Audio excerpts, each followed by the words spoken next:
দেখুন, আপনার ইনকাম বাড়লে আপনি টাকা কোনোদিনই জমাতে পারবেন না। আপনি আজকে লিখে রাখেন, আপনার যদি 20,000 টাকা ইনকাম থাকে, সেখান থেকে যদি আপনি টাকা জমাতে না পারেন, আপনি কখনোই 50,000 টাকা ইনকাম দিয়েও টাকা জমাতে পারবেন না। এটি একেবারে অতি বাস্তব এবং গবেষণায় দেখা গেছে এটিই বাস্তবতা।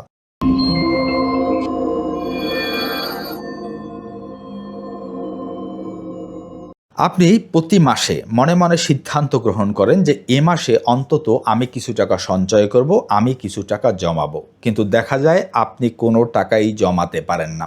আপনি যত টাকাই ইনকাম করেন না কেন, আপনার সব টাকা খরচ হয়ে যায়, আপনি কিছুতেই টাকা ধরে রাখতে পারেন না। এই যে টাকা জমাতে পারেন না, সব টাকা খরচ হয়ে যায়। আপনি হয়তো বসে বসে মাথায় হাত দিয়ে ভাবেন যে আমি এত টাকা ইনকাম করলাম, আমার টাকাগুলো গেল কই? আপনি হয়তো মনে মনে একটি সান্ত্বনা খোঁজার চেষ্টা করেন যে আমার ইনকাম হয়তো কম, আমার ইনকাম কম হওয়ার কারণে আমি টাকা জমাতে পারছি না, আমার ইনকাম বাড়লে আমি টাকা জমাতে পারবো। এই যে ইনকাম কম, ইনকাম বাড়লে টাকা জমাতে পারবেন, এই বলে নিজেকে সান্ত্বনা দেওয়া, এটি একটি মারাত্মক ভ্রম বা ভুল। কারণ সমস্যাটি আদৌ আপনার ইনকামে নয়, আপনি কম ইনকাম করছেন নাকি বেশি ইনকাম করছেন, সমস্যাটি মোটেও সেখানে নয়।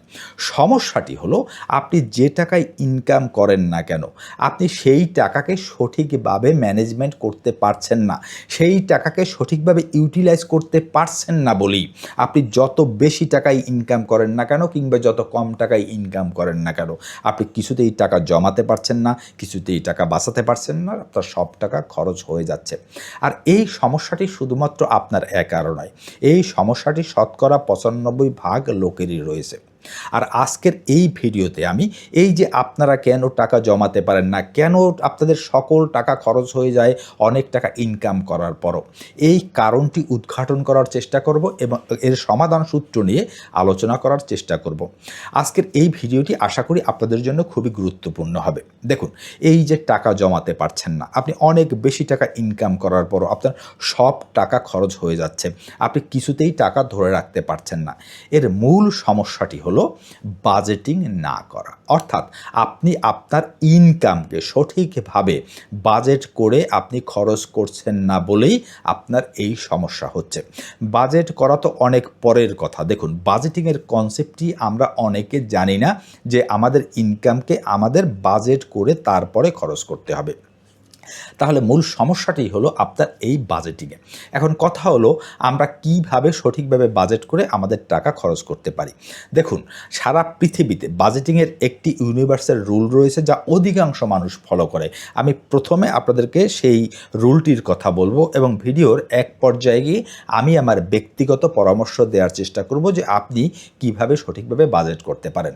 যে রুলটির কথা আমি বলেছিলাম সেটি হলো 50-30-20, অর্থাৎ আপনার টাকাকে 50, 30 এবং 20 এই 3 ভাগে ভাগ করে আপনাকে খরচ করতে হবে। আপনি যখনই মাসের শুরুতে বেতন পাবেন বা আপনার ইনকামের টাকা হাতে পাবেন, তখন এই 3টি ভাগ করবেন। আপনার পুরো টাকাটিকে 50% হলো আপনার নিডের পেছনে যাবে, অর্থাৎ জরুরি প্রয়োজন, অপরিহার্য বিষয় যেগুলো রয়েছে। নিড কোনগুলো? যা না হলে আপনার জীবন চলবে না, যা না হলে আপনার সংসার চলবে না। যেমন আপনাকে চাল কিনতে হবে, ডাল কিনতে হবে, আপনাকে বাসা ভাড়া দিতে হবে, আপনাকে ঔষধ কিনতে হবে, আপনাকে ইউটিলিটি বিল দিতে হবে, যেমন গ্যাস বিল, বিদ্যুৎ বিল, তারপরে আপনার পানির বিল, তাছাড়াও আপনাকে ইন্টারনেট কিনতে হবে। এই যে জরুরি প্রয়োজন যেগুলো, অর্থাৎ যা ছাড়া আপনার জীবন অচল হয়ে যাবে, এই খাতে আপনার টোটাল বেতনের অর্ধেক টাকা অর্থাৎ 50% টাকা বরাদ্দ রাখতে হবে। এর পরে আসে 30% টাকা। এই 30% টাকা আপনি আপনার ওয়ান্টের পিছনে রাখবেন। যেমন আমরা নিডের কথা বললাম যে নিড হলো অপরিহার্য, যা ছাড়া আপনার জীবন চলবে না। আর ওয়ান্ট হলো ওই চাহিদাগুলো যা ছাড়াও আপনার জীবন চলে, কিন্তু আপনার জীবনকে মোটামুটি আনন্দময় করে তুলতে এই ওয়ান্টগুলো কখনো কখনো প্রয়োজন হয়। যেমন আপনি পরিবার নিয়ে কোথাও একটু ঘুরতে গেলেন, ভালো একটা রেস্তোরাঁয় খেতে গেলেন, কিংবা আপনি কিছু পোশাক আশাক কেনাকাটা করলেন, অনলাইনে কেনাকাটা করলেন, আপনি কারো জন্মদিনে গেলেন, তারপরে কিছু ড্রেস কেনাকাটা করলেন, কাউকে কিছু গিফট দিলেন।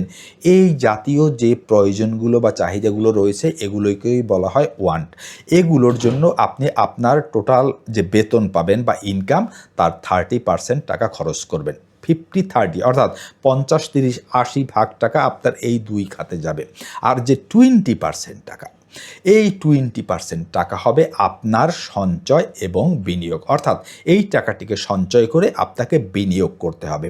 কারণ এই সঞ্চয়ের টাকাটি যে বিনিয়োগ করবেন, এই বিনিয়োগই আপনার সম্পদ বৃদ্ধি করবে, আপনার জন্য প্যাসিভ ইনকাম সোর্স তৈরি করবে, আপনাকে ধনী করে তুলবে বা অর্থনৈতিকভাবে স্বাধীন করে তুলবে। আর এই বিষয়টি সহ আরও অনেকগুলো বিষয় নিয়ে গুরুত্বপূর্ণ আলোচনা করা হয়েছে আমার লেখা বই অল্প ইনকামে ধনী হওয়ার উপায়। আপনি আপনার অল্প ইনকামকে কিভাবে সঠিকভাবে ম্যানেজমেন্ট করে এবং ইউটিলাইজ করে জীবনে ধনী হয়ে উঠবেন, এই বিষয়ে বিস্তারিত আলোচনা করা হয়েছে এবং গাইডলাইন প্রদান করা হয়েছে আমার এই বইটিতে। আমার পরামর্শ হলো আপনি 2 কাপ কফি স্কিপ করে আমার বইটি পড়ে দেখতে পারেন, কারণ আমার এই বইটির আপনার জীবন পরিবর্তন করে দেওয়ার ক্ষমতা রয়েছে। আশা করি এই বইটি পড়ে আপনি হতাশ হবেন না। এটি একটি ইবুক এবং পিডিএফ আকারে। বইটির দাম রাখা হয়েছে মাত্র 199 টাকা।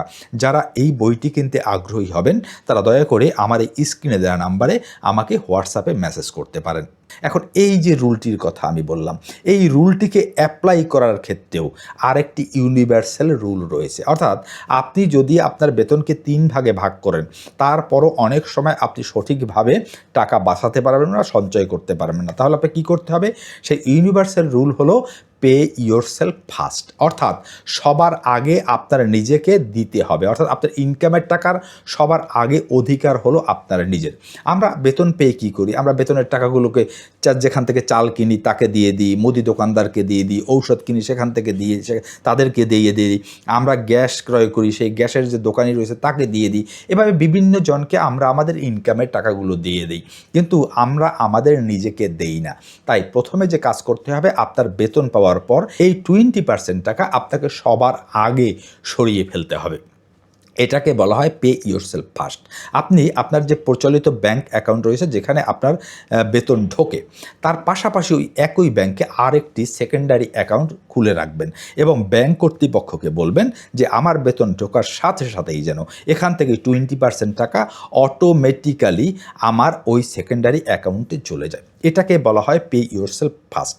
অর্থাৎ এই টাকাটি যদি আপনি শুরুতেই সরিয়ে ফেলতে পারেন তাহলে এটি আনটাস্ট থেকে যাবে, আপনার সঞ্চয় এবং বিনিয়োগে কোনো প্রকার বাধা আসবে না। কিন্তু এটি যদি আপনি না করেন, দেখা যাবে অনেক সময় জরুরি প্রয়োজনে আমাদের অলসতার কারণে, মোটিভেশন না থাকার কারণে আমরা কিন্তু টাকা জমাতে পারি না। সুতরাং যেটি করতে হবে সেটি হলো পে ইয়োরসেলফ ফার্স্ট। এরপরে আমি যে কথাটি ভিডিও শুরুতে বলেছিলাম যে আমি আমার ব্যক্তিগত পরামর্শ আপনাদেরকে প্রদান করব। দেখুন, এই যে রুলটি বললাম 50-30-20, এটি আসলে অনেক সময় কিন্তু প্রয়োগ করা অনেকটাই কঠিন হয়ে যায়, কারণ জীবন মেপে মেপে চলে না। সেক্ষেত্রে আমার অভিজ্ঞতা এবং আমার ব্যক্তিগত জীবনে যে প্রয়োগ করে আমি যে বিষয়টি বাস্তবতা উপলব্ধি করেছি সেটি হলো আপনি আপনার বেতনকে মূলত 2টি ভাগে ভাগ করবেন। এত বেশি জটিলতায় যাওয়ার প্রয়োজন নাই। তা হলো 80 এবং 20, অর্থাৎ 80 + 20, এই 2 ভাগে ভাগ করবেন। 20% টাকা, এই যে কিছুক্ষণ আগে আমি বলেছিলাম যে পে ইয়োরসেলফ ফার্স্ট, অর্থাৎ আপনার নিজেকে সবার আগে দিবেন, এই 20% টাকা আপনার ওই সেকেন্ডারি অ্যাকাউন্টে মাসের শুরুতেই আপনি সরিয়ে ফেলবেন। বাদ বাকি যে 80% টাকা থাকবে সেটি দিয়ে আপনাকে কিন্তু দিন কাটাতে হবে বা চলতে হবে। এই 2 ভাগে ভাগ করলে আপনার জন্য অনেকটাই সহজ হয়ে যাবে। এখন আপনাদের মধ্যে অনেকেই প্রশ্ন করতে পারেন যে এখন বাজারের যে অবস্থা, দ্রব্যমূল্যের যে দাম, যে ইনফ্লেশন, তাতে আমাদের তো যে টাকা বেতন পাই সে টাকায় আমাদের চলে না। দেখুন, আপনার এই ধারণাটি একেবারেই ভুল। কোনো জমা নাই। দ্রব্যমূল্য আসলে অতটা সস্তা ছিল না। যখন সস্তার কথা আপনি বলবেন তখন আপনার ইনকামও কম ছিল। এই সস্তার দিনে যারা ইনকাম করতো তারা অনেক কম টাকা বেতন পেত। আজকে আপনি অনেক বেশি টাকা বেতন বা অনেক বেশি টাকা ইনকাম করেন, আজকে দ্রব্যমূল্যের দামও কিন্তু অনেক বেশি। সব যুগেই এটি বৃদ্ধি পেতে থাকবে ইনকামের সাথে পাল্লা দিয়ে। সুতরাং এই অজুহাত দিলে আপনাকে চলবে না।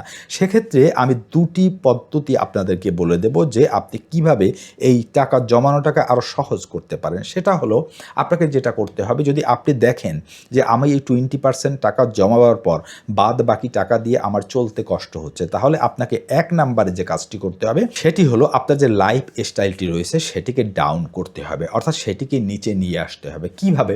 আপনি যে বাসাটিতে থাকেন, ভাড়া থাকেন, সেই বাসাটির যে ভাড়া তার চেয়ে 1000 বা 2000 টাকা কম ভাড়ার বাসায় আপনাকে শিফট করতে হবে। আপনি যদি প্রতি মাসে বা প্রতি সপ্তাহে আপনি যদি ১ দিন বা ২ দিন মাংস খান, সেটিকে কমিয়ে আপনাকে ১ দিনে নামিয়ে আনতে হবে। আপনার যদি অভ্যাস থাকে সপ্তাহে আপনি ৫ দিনই মাছ খান, সেটিকে কমিয়ে আপনাকে ২ দিন বা ৩ দিনে নামিয়ে আনতে হবে। আপনার যদি ঘন, ঘন ড্রেস কেনার আপনার ঝোঁক থাকে বা ঘন, ঘন বাইরে ঘুরতে যাওয়া কিংবা দামি, দামি হোটেলে খাওয়ার যদি অভ্যাস থাকে, এগুলোকে আপনাকে কমিয়ে আনতে হবে। এই অর্থাৎ আপনার যে জীবনমানের যে উপকরণগুলো আপনি ব্যবহার করেন, তার ফ্রিকোয়েন্সি কমিয়ে আনতে হবে, তার মান কমিয়ে আনতে হবে। এই মান কমিয়ে এনে আপনাকে লাইফস্টাইলের সাথে অ্যাডজাস্ট করে চলতে হবে, তাহলে আপনার জন্য কিন্তু অনেকটাই সহজ হয়ে যাবে। এটি হলো নাম্বার 1। নাম্বার 2 তে আপনি যে কাজটি করবেন, সেটি আপনাকে অবশ্যই করতে হবে। আপনি যে টাকা ইনকাম করেন, যে কাজটি আপনি করেন, আপনি যে চাকরি করেন অথবা ছোটোখাটো বিজনেসটি করেন, তার পাশাপাশি আপনাকে একটি সাইড হ্যাসেল বা পাশাপাশি একটি বিজনেস বা ব্যবসা খুঁজে বের করতে হবে।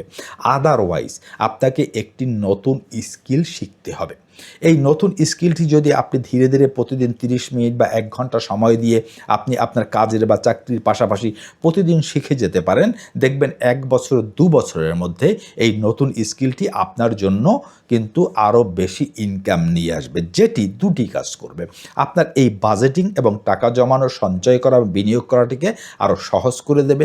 দ্বিতীয়ত, আপনার ধনী হয়ে ওঠা, আপনার অর্থনৈতিক স্বাধীনতা অর্জন করার যে গতিপথ, সেই গতিকে আরও বৃদ্ধি করে দেবে, অর্থাৎ বেগবান করে দেবে। আপনি দ্রুত আরও অর্থনৈতিক স্বাধীনতা অর্জন করতে পারবেন। এই দুটি পদ্ধতি যদি আপনি অবলম্বন করেন, তাহলে আপনার জন্য কিন্তু বাজেটিং করা অনেকটাই সহজ হয়ে যাবে। দেখুন, বাজেটিং করা মানে কৃপণতা নয়। বাজেটিং করা মানে আপনার জীবনকে একটি শৃঙ্খলার মধ্যে নিয়ে আসা। আর এই যে আমরা সঞ্চয় করব, আপনি হয়তো আমার এই ভিডিও দেখে কিংবা কারো ভিডিও দেখে আপনি হয়তো হঠাৎ করে সিদ্ধান্ত গ্রহণ করলেন যে আমি কালকে থেকেই টাকা জমানো শুরু করব, এই নিয়ম আমি ফলো করা শুরু করব। দেখুন, আপনি শুরুতে এটি পারবেন না। আপনি চেষ্টা করবেন বারবার, আবার মোটিভেশন হারাবেন, আপনি আবার মোটিভেশন পাবেন, আবার শুরু করবেন, আপনি হারাবেন। দেখুন, মোটিভেশন কখনো আপনাকে দিয়ে কাজ করাতে পারবেন না, কারণ মোটিভেশন হলো আগুনের মতো, কখনো আছে, কখনো সে দপ করে নিভে যাবে। আপনাকে যেটা করতে হবে, এটি ধীরে ধীরে চেষ্টা করতে হবে। আপনি যদি ১ মাস, ২ মাস, ৩ মাস এটি চেষ্টা করে যেতে থাকেন, দেখবেন এরপর আর আপনার মোটিভেশনের দরকার হবে না, আপনার এটি ডিসিপ্লিনে পরিণত হবে। আর যখনই ডিসিপ্লিনে পরিণত হবে, তখন আপনাকে কেউ হাতুড়ি দিয়ে আঘাত করলেও এই পথ থেকে ফেরাতে পারবে না। আপনার টাকা জমানোটা অনেকটাই ইজি হয়ে যাবে। দেখুন, আপনার ইনকাম বাড়লে আপনি টাকা কোনোদিনই জমাতে পারবেন না। আপনি আজকে লিখে রাখেন, আপনার যদি ২০,০০০ টাকা ইনকাম থাকে, সেখান থেকে যদি আপনি টাকা জমাতে না পারেন, আপনি কখনোই ৫০,০০০ টাকা ইনকাম দিয়েও টাকা জমাতে পারবেন না। এটি একেবারে অতি বাস্তব এবং গবেষণায় দেখা গেছে এটিই বাস্তবতা। আপনাকে এই অভ্যাসটি শুরু করতে হবে। আপনার বেতন যাই হোক না কেন, তার 20% টাকা সঞ্চয় এবং বিনিয়োগ দিয়ে শুরু করতে হবে। এই যে ভিডিওর শুরুতে বলেছিলাম, টাকা হাতে থাকে না। কিভাবে আপনার হাতে টাকা থাকবে না? আমারও একটা সময় হাতে টাকা থাকতো না, এই সমস্যা ছিল। আমি যতই ইনকাম করতাম না কেন, কিছুতেই টাকা ধরে রাখতে পারতাম না। পরে মনে মনে মাঝে মাঝে ভাবতাম যে আমি এত টাকা ইনকাম করি, এত টাকা বেতন পাই, তারপরও আমার কেন টানাটানি অভাব ক্রাইসিস যাচ্ছে না। পরে যখন আমি বুঝতে পারলাম যে সমস্যাটি মূলত আমার বাজেটিংয়ে, তখন কিন্তু আমি নিজেকে শুধরাবার চেষ্টা করি এবং শুধরে নিয়েছিলাম। তো যাই হোক, আপনি এটিকে আপনার ডিসিপ্লিনে পরিণত করুন। দেখবেন আপনি যদি কয়েক বছর এটি অনুসরণ করতে পারেন, আপনার পরিবর্তন দেখে, আপনার উন্নতি দেখে আপনি নিজেই চমকে যাবেন। তো আজকের এই ভিডিওতে যে তথ্যগুলো বা যে বিষয়টি নিয়ে আলোচনা করলাম, এই বিষয়ে যদি আপনাদের কোনো মতামত থাকে কিংবা আমি যদি কিছু ভুল বলে থাকি কিংবা আরও যদি অতিরিক্ত আপনারা কিছু যোগ করতে চান, দয়া করে কমেন্ট করে জানাবেন। কারণ আপনাদের লাইক, কমেন্ট এবং শেয়ার আমাকে মোটিভেট করে আরও এই ধরনের ভিডিও নিয়ে আসার জন্য। দেখা হবে নতুন আরেকটি ভিডিওতে। সে পর্যন্ত ভালো থাকবেন। সকলকে ধন্যবাদ।